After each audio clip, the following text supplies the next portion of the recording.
What's going on, everybody? I hope you're enjoying your Sunday morning so far. This is NYG Jeffy T85 here, and I'm going to talk about yesterday's New York Mets game against the Oakland Athletics as the Mets look to win their third straight game and second straight over the Athletics down in Oakland, California. And this one was pretty much a game where the Mets were struggling to get themselves some runs for the better part of the first few innings of this game. They were not being able to get any players. They weren't able to drive in any players at all in terms of guys that were left in running, the guys that were left in scoring position. They were struggling offensively, and then eventually the bats started to wake up a little bit more towards the end of the game. And namely, the heroes of this game were Pete Alonso, Mark Canha, and Brandon Nimmo. Those were the three guys that really started to get it going. Pete Alonso ended up crushing a 421-foot home run in the fourth inning that got the Mets on the board after they went down 2-0 in the second inning when Carlos Carrasco gave up a ground out to first, which scored Loreno from third base, and then he gave up an RBI single to Ruiz to center field, which scored Diaz in the second inning. That gave the Athletics a good early 2-0 lead. But the Mets were able to get a few runs later on in the game against Fujinama.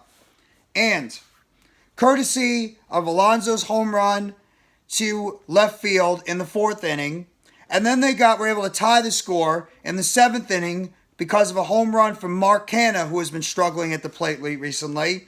He ended up hitting a big 414-foot home run in left field that gave the Mets the tie 22-2. And then later on in that inning, Brandon Nimmo hit a big-time double down the right field sideline to score Tim Locastro, who came into the game later in that game overall. And that ended up giving the Mets the 3-2 lead. And then eventually, David Robertson and Ottavino and Raley were able to come in through the 7th, 8th, and 9th innings to be able to close this game out. And the Mets get themselves their third victory in a row and second straight over Oakland by the final score of 3-2. And they are now 9-6 on the season. Athletics dropped to 3-12. They're dismal this year. Mets are now 5-4 away. Carrasco wasn't great, but he was. This is obviously the best start Carrasco has had so far, albeit it was against the Athletics, one of the worst teams, if not the worst team in Major League Baseball this year, where he pitched at least 5 innings, giving up 4 hits. He gave up those 2 earned runs in the second inning. He had 1 walk on the game and 3 strikeouts overall. He has an 8.56 ERA so far this season. That's not good. That is not good at all for Carrasco, but at the same time, he was able to pull out the game overall. So we'll take that any way we can get it. And the winner of the game was Drew Smith, who ended up pitching in an inning overall, an inning and a third. And he ended up getting the win where he struck out 2. The Mets bullpen really got the job done too. Besides a couple of walks by Adam Ottavino and a single in the 9th inning off of David Robertson, for the better part of those last 4 innings, they only gave up 1 hit and 2 walks. And they struck out a total of 5 batters. So the bullpen went out there and got the job done. And it's encouraging to see that Brandon Nimmo, who is really struggling at the plate at the beginning to middle of this week, his bat has really started to get it going. Including that RBI double he had where he drove in his 8th run so far this season. And he ended up having 2 hits yesterday. As well as, like I mentioned, driving in the game-winning RBI. He's now up to 289 on the season in terms of his average. Starling Marte went 0 for 3, unfortunately. Lindor only had a hit. Jeff McNeil is off to a miserable start this season. I mean, he went 0 for 4 yesterday. It's absolutely not a Jeff McNeil type of season. I mean, Daniel Vogelbach. I mean, what else are we going to do here at third base?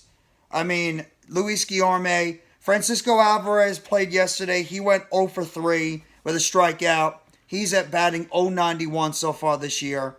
But I mean, you look at the third base position. When is it going to be time to finally? I'm going to keep saying it every single time. When is it time to start bringing up Brett Beatty?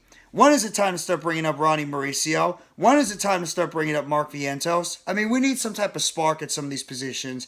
Canha, besides that home run he had, he's batting .204. I mean, McNeil's batting .212. Alonso is .268.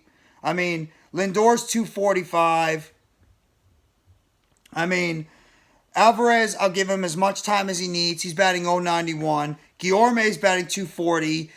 Escobar is barely batting .200. I think he's batting .190 on the season. Vogelback's batting .182. I mean, Canha's .204. When are we going to finally start getting some injection in this lineup so far? I mean, seriously. We need to get some type of injection of hitting in this lineup so far. But either way, right now, the New York Mets at least were able to pull off the victory yesterday. And now they're going to be going into today's game looking for the sweep, but it's not going to be Max Scherzer on the mound. Max Scherzer yesterday, he's dealing with some general soreness, so he's not going to be pitching until Wednesday of this upcoming week. Instead, it's going to be the 25-year-old Jose Butto who's going to be taking over and starting for the New York Mets today. So Scherzer is going to be having a couple of days off, but he's not going to be putting on IL. He's not going to be missing any type of time. He's going to still be scheduled for a start on Wednesday, but it's going to be, he's obviously had to have his start pushed back due to injury. So we'll have to wait and see what's going to happen with Jose Butto. But either way, New York Mets go out there and get the victory today. Yesterday against the Oakland Athletics, the lowly Athletics. They're 3-12 in the season. Mets are now 9-6, and they're going to look for the series sweep this afternoon in Oakland with Jose Butto on the mound, as the Mets are going to look to get their 4th straight victory and go to 10-6 on the season, get their 10th win of this young MLB season. So, just want to give you guys that update. Yesterday around the New York Mets, they win yesterday 3-2, courtesy of a couple of home runs, solo home runs by Mark Canha and Pete Alonso, and then a big RBI double in the 7th inning by Brandon Nimmo to seal the victory for the Mets. And then the bullpen goes 4 innings of just 1 hit, 2 walk baseball with 5 strikeouts to pull it off. And Carrasco only gave up 2 earned runs, but was able to secure the victory for the New York Mets. So hit that like button if you haven't already. Give us a sub to NYG JeffyT85. More news, updates, chatter, and game recaps surrounding the New York Mets. Turn on the bell for notifications of the next video or short dropping on the channel surrounding the New York Mets. And you guys let me know in the comment section what you thought about yesterday's Mets victory and how you're feeling about the Mets as they look for the series sweep today against the Oakland Athletics with Jose Butto on the mound. Thank you very much, everybody. Enjoy the rest of your Sunday. Take it easy, and let's go New York Mets as always. All you got to do is you got to believe in those boys from Queens.